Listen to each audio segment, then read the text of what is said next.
First Corinthians chapter 7 verses 1 to 40. Now regarding the questions you asked in your letter, yes, it is good to abstain from sexual relations. But because there is so much sexual immorality, each man should have his own wife, and each woman should have her own husband. The husband should fulfill his wife's sexual needs, and the wife should fulfill her husband's needs.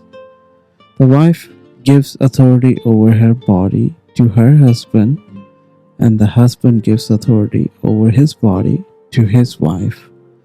Do not deprive each other of sexual relations, unless you both agree to refrain from sexual intimacy for a limited time, so you can give yourselves more completely to prayer.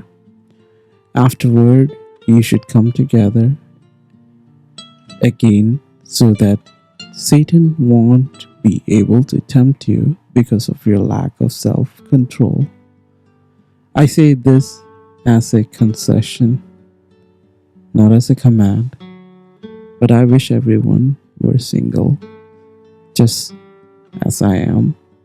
Yet each person has a special gift from God of one kind or another.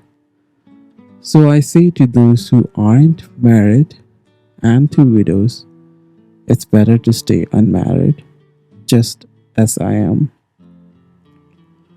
But if they can't control themselves, they should go ahead and marry. It is better to marry than to burn with lust. But for those who are married, I have a command that comes not from me, but from the Lord. A wife must not leave her husband, but if she does leave him, let her remain single or else be reconciled to him, and the husband must not leave his wife. Now I will speak to the rest of you, though I do not have a direct command from the Lord. If a fellow believer has a wife who is not a believer, and she is willing to continue living with him, he must not leave her. And if a believing woman has a husband who is not a believer and he is willing to continue living with her, she must not leave him. For the believing wife brings holiness to her marriage, and the believing husband brings holiness to his marriage. Otherwise, your children would not be holy, but now they are holy. But if the husband or wife who isn't a believer insists on leaving, let them go. In such cases, the believing husband or wife is no longer bound to the other, for God has called you to live in peace. Don't you wives realize that your husbands might be saved because of you? And don't you husband realize that your wives might be saved because of you? Each of you should continue to live in whatever situation the Lord has placed you, and remain as you were when God first called you. This is my rule for all the churches. For instance, a man who was circumcised before he became a believer should not try to reverse it, and the man who was uncircumcised when he became a believer should not be circumcised now. For it makes no difference whether or not a man has been circumcised. The important thing is to keep God's commandments. Yes, each of you should remain as you were when God called you. Are you a slave? Don't let that worry you. But if you get a chance to be free, take it. And remember, if you were a slave, when the Lord called you, you are now free in the Lord. And if you were free from when the Lord called you, you are now a slave of Christ. God paid a high price for you. So don't be enslaved by the world.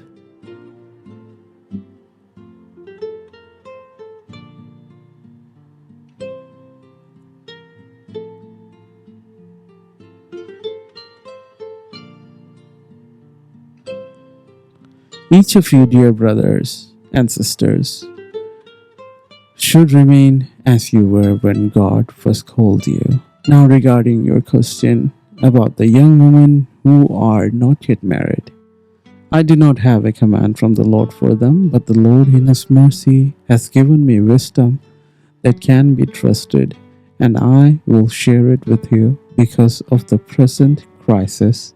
I think it is best to remain as you are. If you have a wife, do not seek to end the marriage. If you do not have a wife, do not seek to get married. But if you do get married, it is not a sin.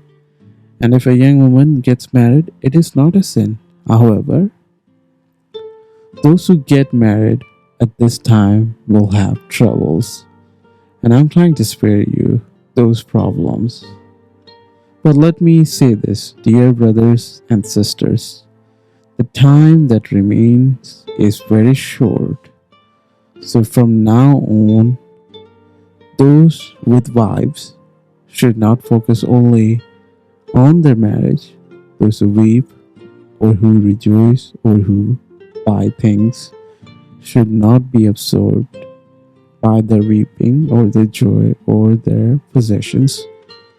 Those who use the things of the world should not become attached to them. For this world, as we know, it will soon pass away.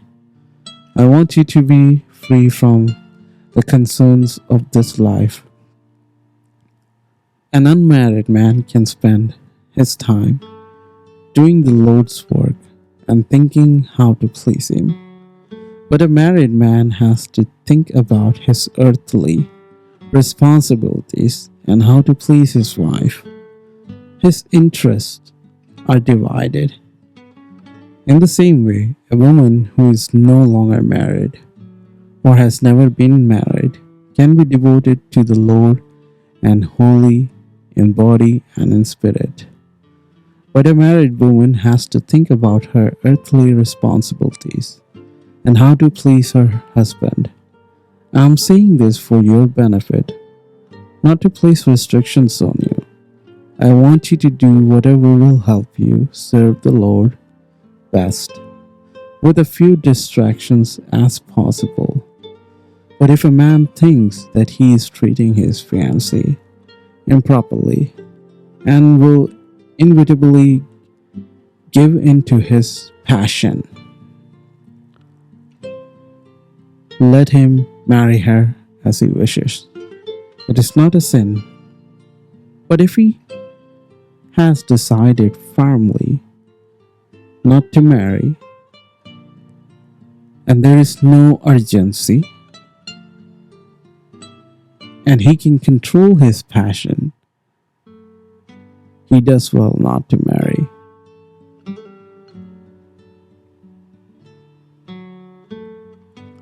So the person who marries his fiancée does well, and the person who doesn't marry does even better.